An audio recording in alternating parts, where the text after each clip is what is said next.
How's it going, fellas? My name's Andy, and every season we see a couple of teams get off to a hot start. But whether or not they can sustain that success is another story. Today we're going to take a look at 5 NBA teams that have been playing really well at the start of the season, and I'll explain why they've been playing so well. Alright, let's get started. Number 5, the Milwaukee Bucks.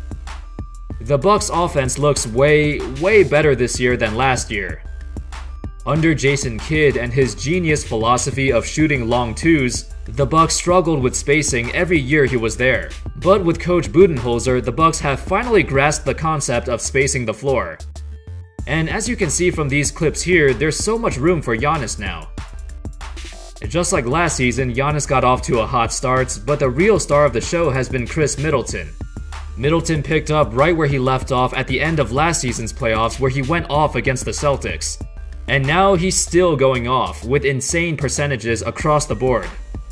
I also like the Bucks' offseason acquisitions of Ersan Ilyasova and Brook Lopez. Nobody thought that they would make a huge difference, but they're both big men who can space the floor relatively well. They allow the Bucks to run a 5-outs offense, which is something that Giannis has never had the luxury of playing before. However, all the questions surrounding the Bucks are still there. Is this team good enough to pose a legitimate threat in the playoffs? Up until now, Giannis has never gotten past the first round because his teams were always outmatched. And while he's worked on his jump shot over the summer and his mechanics look better, it still hasn't translated onto the court, especially not his three-point shooting. That's another problem when the playoffs come, and it's a problem that has been there throughout his entire career. Defenses can sag off of Giannis and dare him to shoot, but he won't be able to take advantage of that. Number 4, the Detroit Pistons. Before the start of the 2018-19 season, Sports Illustrated ranked Blake Griffin as the 41st best player in the league. And you know, at the time, it wasn't even controversial. While everybody knows Griffin is absurdly talented, over the last few years he regressed and hasn't looked like the same player he once was. But with a healthy offseason under his belt and more motivation than ever, Griffin has gotten off to a great start. In his first 3 games, he's currently leading the league in scoring, averaging 36 points a game, along with 11 rebounds and nearly 6 assists. This included a ridiculous career-high 50 points against the Sixers, where he pulled out every trick in his bag. Unfortunately, just like the Bucks, the same issues with Blake are still there. He usually starts off the season playing well, but as the year goes by, he starts to slow down and usually gets hit with the injury bug. Detroit's roster is also very volatile. While Dwayne Casey has been doing pretty well as the new coach, we're still not sure how everybody else is going to perform each game. Sometimes Reggie Jackson could go off for 30 points, and other times he disappears and it's like he's not even on the court. Same goes for Andre Drummond. There are so many games where he legitimately looks like the best big man in the league, but there are just as many times where he gets into foul trouble, he doesn't get back on defense, or he just does nothing all game. I'm not a huge fan of the Griffin plus Drummond frontcourt either. It's kinda outdated and neither of them are good free throw shooters either. Plus, in 2 of their games so far this season, they barely scrapped out wins against the Chicago Bulls and Brooklyn Nets. 2 teams that aren't exactly the cream of the crop. Personally, I wish the Pistons could make the playoffs again. It's been a long time since they were legit contenders, but nowadays, even the Eastern Conference is very competitive.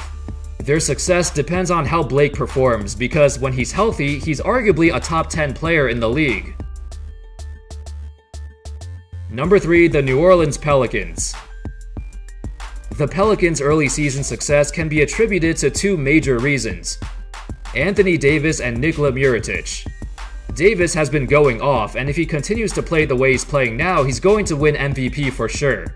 So far, Davis has been averaging 30 points, 13 rebounds, 5 assists, 2 steals, and 3 blocks per game. He's doing all of this on ridiculous efficiency, and the Pelicans have the best point differential and the best offensive rating in the entire NBA. Nikola Mirotic has been a pleasant surprise. Now, there's no way he could maintain his ridiculous scoring, averaging 28 a game, and he's bound to fall off. But I can see him finishing the season averaging around 20 points a game. Also, I should mention that Davis has been playing center now, which is what he played near the end of last season, and it worked very well. Before, he didn't really like playing center, but because him and Mirotic complement each other so well, it's the best for the team, and the results speak for themselves. The rest of the team has been playing great too, especially the new guys, Elfrid Payton and Julius Randle. I've always thought that Payton was underrated. He was always a great passer, even though his jump shot is inconsistent. But on a team like the Pelicans, he's a great fit, and he kind of fills the role that Rondo played last season when he was here. Now, when Randle signed with the team, I actually thought that he would be their new starting power forward or starting center, but coming off the bench has helped him out tremendously. Right now, he's the leading candidate for 6th Man of the Year, putting up 19 points and 9 rebounds in just 23 minutes a game. However, some of Randle's past issues are still prevalent today. He's still committing some dumb fouls, and if he wasn't, he'd be getting a lot more minutes. But it should get better as the season progresses. Number 2, the Toronto Raptors. So far this season, the Toronto Raptors have been my favorite team to watch. Of course, Kawhi has been putting up great numbers, but the rest of the team has been so good too. Lowry has been balling out, and Ibaka has been playing like he's actually 29 years old. Offensively, they've looked kinda similar to last season, except with Kawhi and Danny Green on the team, they're more efficient because they're better three-point shooters. I also like Nick Nurse's game plan of changing the starting lineup depending on the matchup.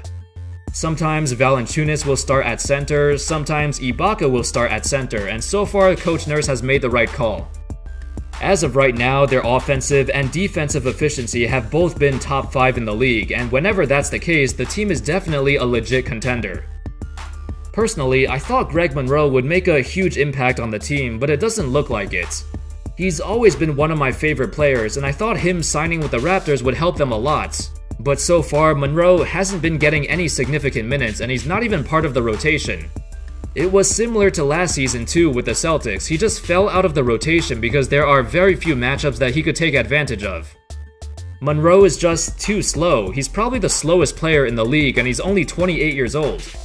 In this current NBA, you can't have a big man who can't play defense or move his feet, and Monroe's offensive production does not make up for that.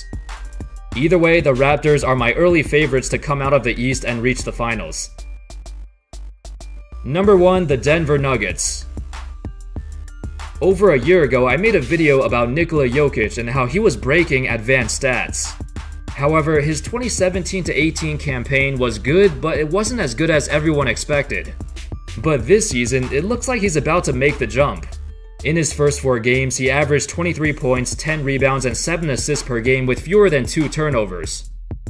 But most importantly, the Nuggets defense has looked much better this season. The main criticism of Jokic was his lackluster defense, and the question was, can the Nuggets really be a top team in the league if their center is a poor defender? But from what I've seen so far, Jokic has been pretty good with his rotations, and the rest of the team helps him out. Last season, the Nuggets were 25th in defensive rating, but this season so far, they're 2nd. It's probably not sustainable for them, but I could see them finishing in the top 10 defensively. Their defense in the paint has been relatively good with Jokic on the floor. When you look at their roster, especially all their young players, they complement each other very well. Gary Harris and Jamal Murray are both excellent shooters, but they can also put the ball on the floor and make plays, although Murray has started off slow. Paul Millsap was injured for over half the season last year, but now he's completely healthy. And on defense, he's been the guy calling out the switches and telling everybody what to do. He got some flack last season for shooting the ball too much and taking away some touches from Jokic, but defensively he changes the team. In the previous 2 seasons, the Nuggets barely missed the playoffs. They were so close to making it, but near the end of the season, they would get knocked out. This season, it's their time. I think they have a legitimate chance at a top 4 seed in the Western Conference. Also, I want to give a big shout out to Zach LaVine, Kemba Walker, and DeMar DeRozan. Their teams are not doing that well, but they've been playing well above their expectations, especially Zach LaVine. He scored over 30 points in 4 straight games and even hit a game winner last night. Looks like he recovered from that torn ACL quite nicely. And that's all, folks. I know it's still very early in the season, but those were 5 teams that got off to a hot start and caught my attention. While some of them could just be lucky, all of them look different compared to previous years. Perhaps they could sustain their play and they're not just a one-hit wonder. Alright, thank you everyone so much for watching. Let me know your thoughts on these teams. Do you think any of them could sustain their success throughout the rest of the season? I hope you enjoyed the video, and as always, I'll see you next time. Peace.